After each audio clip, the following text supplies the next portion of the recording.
Titre du cours: Les réseaux aujourd'hui. Module 1. L'impact des réseaux sur nos vies. Bienvenue dans ce premier module. Nous allons voir comment les réseaux influencent profondément la vie quotidienne, la connectivité et les expériences d'apprentissage, en établissant le pourquoi derrière la technologie que nous utilisons chaque jour. Leçon 1.1. Les réseaux nous connectent. Commençons par une mise en contexte. Imaginez un monde où le seul moyen d'envoyer un message à un ami dans un autre pays était d'écrire une lettre, de la mettre sur un bateau et d'attendre 2 mois pour une réponse. Aujourd'hui, vous pouvez discuter avec lui en vidéo instantanément. C'est la puissance d'un réseau. C'est la toile invisible qui lie nos vies modernes. L'objectif d'apprentissage de cette leçon est d'identifier comment les réseaux permettent la connectivité personnelle et mondiale dans des scénarios quotidiens. Parlons de la communauté mondiale. Autrefois, notre réseau se limitait aux personnes que nous pouvions voir physiquement. Aujourd'hui, Internet crée une communauté mondiale. Nous pouvons partager des idées et résoudre des problèmes avec des gens que nous n'avons jamais rencontrés. Il faut comprendre que les données sont au service des humains. Bien que nous parlions de réseaux informatiques, de câbles et de routeurs, le but ultime est de soutenir le réseau humain. Chaque SMS ou email est simplement une donnée voyageant sur un réseau pour connecter 2 êtres humains. Voyons un exemple pratique. Le scénario: Julie est une étudiante en France qui a besoin d'aide pour un devoir de mathématiques à 23 heures. Ses amis locaux dorment. Le problème: comment peut-elle obtenir de l'aide immédiate malgré l'heure tardive et l'isolement physique? La solution grâce au réseau: Julie se connecte à un forum d'entraide internationale, un étudiant au Canada où il fait encore jour voit sa question et lui répond instantanément. Le réseau a connecté 2 humains pour résoudre un problème, ignorant le fuseau horaire. Passons à une activité de réflexion. Le journal de connexion. Prenez 5 minutes pour réfléchir à votre journée, listez 3 exemples personnels où un réseau vous a connecté à une autre personne ou à un service aujourd'hui. Pour conclure cette leçon, voici une question d'évaluation. Expliquez en une phrase la différence principale entre la communication d'il y a 100 ans et celle d'aujourd'hui grâce au réseau. La réponse idéale est: il y a 100 ans, la communication longue distance était lente et physique, alors qu'aujourd'hui, les réseaux permettent une communication instantanée et en temps réel, quelle que soit la distance. Leçon 1.2. L'expérience d'apprentissage Cisco Networking Academy. L'apprentissage traditionnel implique souvent de s'asseoir dans un amphithéâtre et d'écouter. L'apprentissage technique moderne est différent. Il est dynamique, visuel et pratique. L'objectif ici est de décrire les caractéristiques clés de l'expérience d'apprentissage vidéo et interactive de Cisco. Nous utilisons l'apprentissage multimédia. Les réseaux impliquent des concepts invisibles, comme des données dans des câbles. Cisco utilise des vidéos et animations pour visualiser ces processus, rendant l'abstrait concret. Nous utilisons aussi des outils interactifs et de simulation. Vous ne faites pas que regarder, vous agissez. Des outils comme Packet Tracer vous permettent de construire des réseaux virtuels sur votre ordinateur sans acheter d'équipements coûteux. Voyons un exemple pratique. Le scénario: Marc veut apprendre à configurer un routeur Cisco professionnel pour trouver un emploi. Mais un vrai routeur coûte plus de 500 €, ce qu'il ne peut pas se permettre. Le problème: comment Marc peut-il acquérir une compétence pratique sans le matériel physique? La solution: Marc télécharge Cisco Packet Tracer. Il glisse et dépose un routeur virtuel sur son écran et le configure exactement comme un vrai. Il acquiert la compétence sans le coût. Question d'évaluation. Citez 3 avantages principaux du style d'apprentissage Cisco Networking Academy. Réponse idéale: premièrement, la visualisation de concepts complexes via la vidéo. Deuxièmement, des activités interactives pour tester les connaissances. Troisièmement, l'accès à des outils de simulation comme Packet Tracer pour la pratique. Leçon 1.3. Repousser les frontières grâce au réseau. Il y a 50 ans, si vous viviez dans un petit village, vos opportunités de travail étaient limitées à ce village. Aujourd'hui, vous pourriez vivre dans une cabane en forêt et travailler pour une entreprise à Tokyo. Les réseaux ont effacé les lignes sur la carte. L'objectif est d'analyser comment les réseaux éliminent les barrières géographiques. c'est la fin de la distance. En termes de réseau, les frontières n'arrêtent plus le flux d'informations. Cela permet la collaboration mondiale où des équipes peuvent travailler sur le même document simultanément depuis différents continents. Cela permet aussi l'égalisation des opportunités. Les réseaux démocratisent l'accès. Un étudiant dans un village isolé peut accéder à la même bibliothèque d'informations qu'un étudiant d'une grande université. Exemple pratique. Le scénario. Une entreprise de logiciels à Londres doit terminer un projet urgent en 24 heures, mais ses employés ont besoin de dormir. La solution, l'entreprise utilise le modèle Follow the Sun, ou suivre le soleil. Quand l'équipe de Londres finit sa journée, elle transfère le code via le réseau à l'équipe de Sydney, en Australie, qui commence sa journée. Le travail ne s'arrête jamais. Question d'évaluation. Décrivez un exemple réel où un réseau permet une activité qui serait impossible sans lui à cause de la distance géographique. Réponse idéale. La télémédecine. Un spécialiste à New York guide un médecin généraliste dans une zone rurale en Afrique pour effectuer une procédure complexe via une vidéo haute définition en temps réel. Ceci conclut le module 1. Vous comprenez maintenant que les réseaux ne sont pas seulement des câbles, mais l'infrastructure moderne de la connexion humaine. Module 2. Composants du réseau. Ce module décompose les éléments essentiels d'un réseau. Qui envoie les données, qui les transporte et comment elles voyagent. Leçon 2.1. Rôle des hôtes. Dans une conversation, il y a quelqu'un qui parle et quelqu'un qui écoute. Sur un réseau, c'est pareil. Les ordinateurs qui envoient et reçoivent des messages sont appelés des hôtes. Nous allons définir les rôles des périphériques hôtes. Tout appareil qui a une adresse IP et qui participe au réseau est un hôte. On distingue le client du serveur. Le client est celui qui demande l'information. Le serveur est celui qui stocke et fournit l'information. Exemple pratique. Scénario. Vous cliquez sur une vidéo YouTube. Question. Qui est le client et qui est le serveur? Solution. Votre ordinateur est le client car il demande la vidéo. Les super ordinateurs de YouTube sont les serveurs car ils envoient le fichier vidéo. Question d'évaluation. Un serveur peut-il aussi être un client? Réponse idéale. Oui. Par exemple, un serveur web peut agir comme client pour demander des données à un serveur de base de données. Leçon 2.2. Réseau peer-to-peer. Parfois, vous n'avez pas besoin d'un chef ou d'un serveur. Vous voulez juste passer un papier à votre voisin. C'est le peer-to-peer ou pair à pair. Dans un réseau P2P, chaque appareil est égal. Il peut agir comme client et comme serveur en même temps. C'est facile à installer, mais difficile à sécuriser car il n'y a pas de contrôle central. Exemple pratique. Scénario. 2 collègues connectent leurs ordinateurs avec un câble pour échanger un fichier sans passer par Internet. Problème, l'un des ordinateurs s'éteint.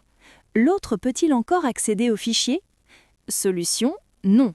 Contrairement à un serveur dédié qui reste toujours allumé, en peer-to-peer, si le pair s'éteint, la ressource disparaît. Question d'évaluation, vrai ou faux? Les réseaux peer-to-peer sont plus faciles à sécuriser que les réseaux centralisés. Réponse, faux. Il est plus difficile de sécuriser chaque appareil individuellement. Leçon 2.3. Périphériques finaux. Le réseau est comme un système postal. Les périphériques finaux sont les maisons où le courrier arrive et d'où il part. C'est le point de contact entre l'humain et le réseau. Ce n'est plus juste des PC, c'est aussi votre thermostat intelligent, votre montre connectée ou votre imprimante. Exemple pratique. Scénario. Une entreprise installe des capteurs de température connectés au Wi-Fi. Question. Sont-ils des périphériques finaux ou intermédiaires? Solution. Ce sont des périphériques finaux. Ils sont la source ou la destination des données. Question d'évaluation. Citez 3 exemples de périphériques finaux qui ne sont pas des ordinateurs. Réponse. Smartphone, tablette, imprimante réseau, caméra IP, thermostat intelligent. Leçon 2.4. Périphériques intermédiaires. Si les périphériques finaux sont les maisons, les périphériques intermédiaires sont les facteurs et les centres de tri. Nous parlons ici des switches et des routeurs. Le switch ou commutateur connecte les appareils dans une même pièce sur un même réseau local. Le routeur connecte différents réseaux entre eux, par exemple votre maison à Internet. Exemple pratique. Scénario. Vous voulez envoyer un email à un ami au Japon. Solution. Votre ordinateur envoie l'email à votre routeur. Le routeur sait comment l'envoyer au routeur de votre fournisseur d'accès, qui le passera de routeur en routeur jusqu'au Japon. Question d'évaluation. Quelle est la différence principale entre un switch et un routeur? Réponse.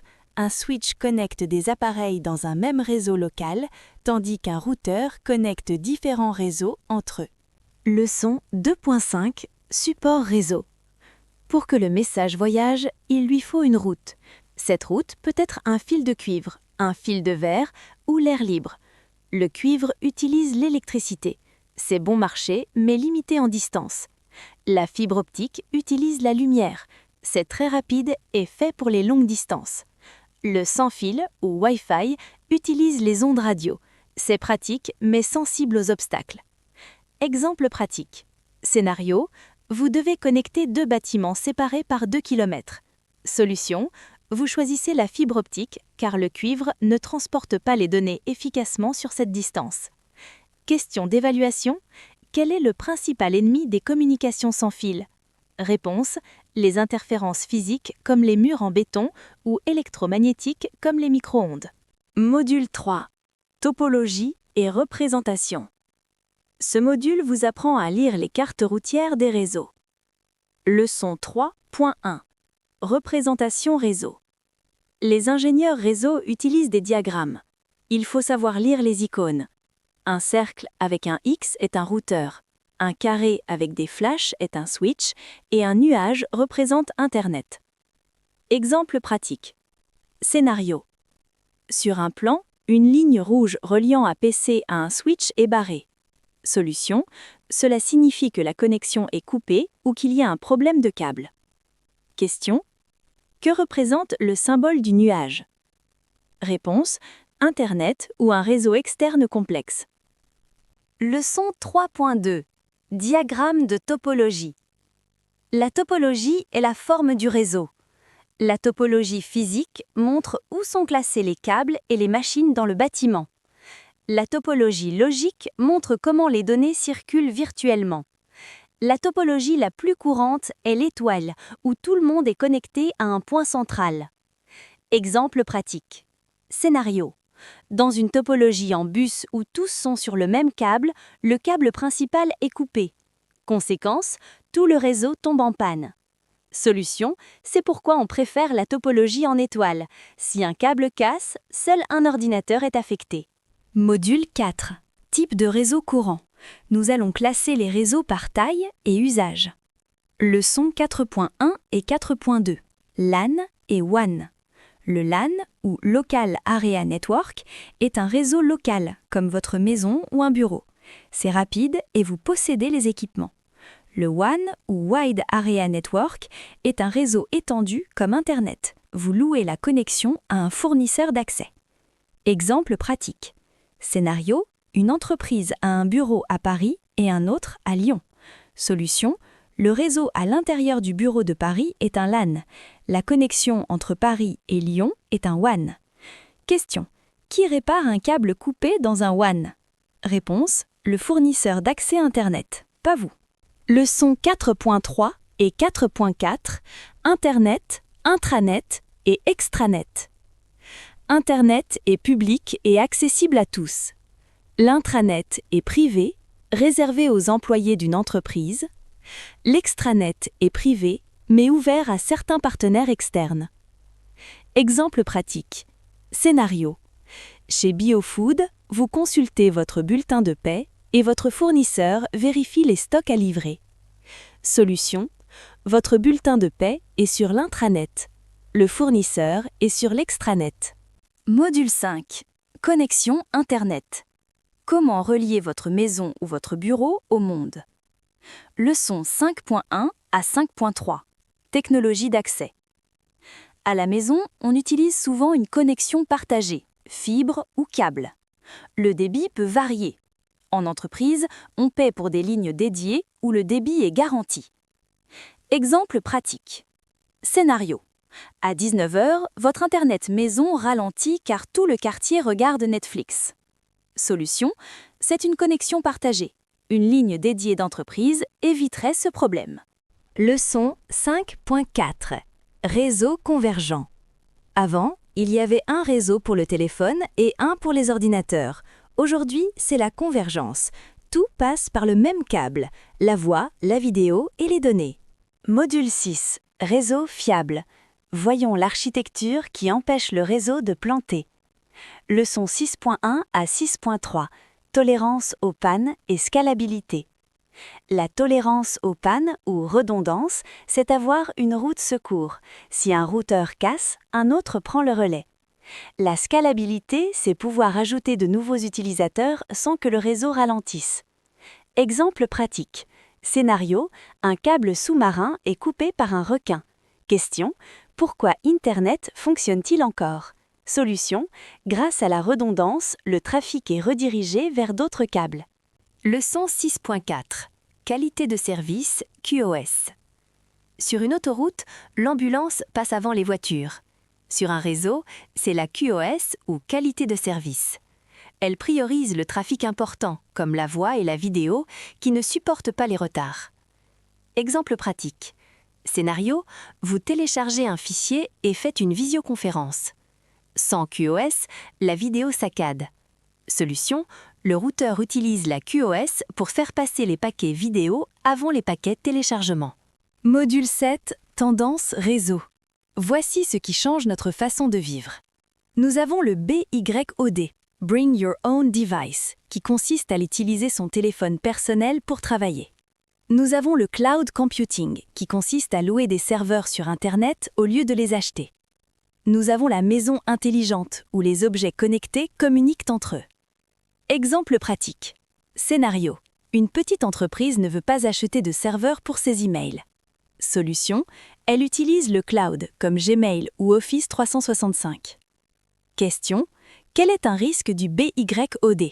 Réponse. Si l'appareil personnel est infecté, il peut contaminer le réseau de l'entreprise. Leçons 8.1 et 8.2. Menaces et solutions. Les menaces incluent les virus, le phishing ou hameçonnage pour voler des mots de passe et le déni de service pour faire planter un serveur. Les solutions incluent l'antivirus et le pare-feu qui agit comme un gardien à la porte. Exemple pratique. Scénario. Vous recevez un email suspect promettant un cadeau si vous cliquez. Solution. C'est du phishing. Ne cliquez pas et supprimez l'email. Question. Que fait un pare-feu? Réponse. Il filtre le trafic entrant et sortant pour bloquer les intrus. Module 9. Professionnel de l'IT. Parlons de votre carrière. Leçon 9.1. La certification. La certification CCNA est reconnue mondialement. Elle prouve que vous savez gérer un réseau de base. Les métiers incluent technicien réseau ou administrateur système. Exemple pratique. Entre deux candidats, celui qui possède la certification CCNA a souvent l'avantage, car ses compétences sont validées par un standard industriel. Module 10. Révision et conclusion. Pour conclure ce cours, faisons une synthèse. Activité de réflexion, repensez au début du cours.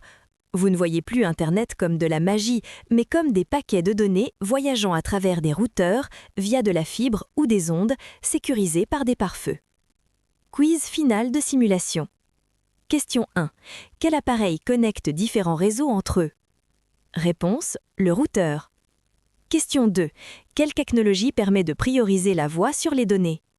Réponse. La QoS. Question 3. Vrai ou faux? Internet est un exemple de LAN. Réponse. Faux. C'est le plus grand WAN du monde. Félicitations, vous avez terminé le master course Les réseaux aujourd'hui. Vous possédez désormais les bases solides pour comprendre le monde numérique.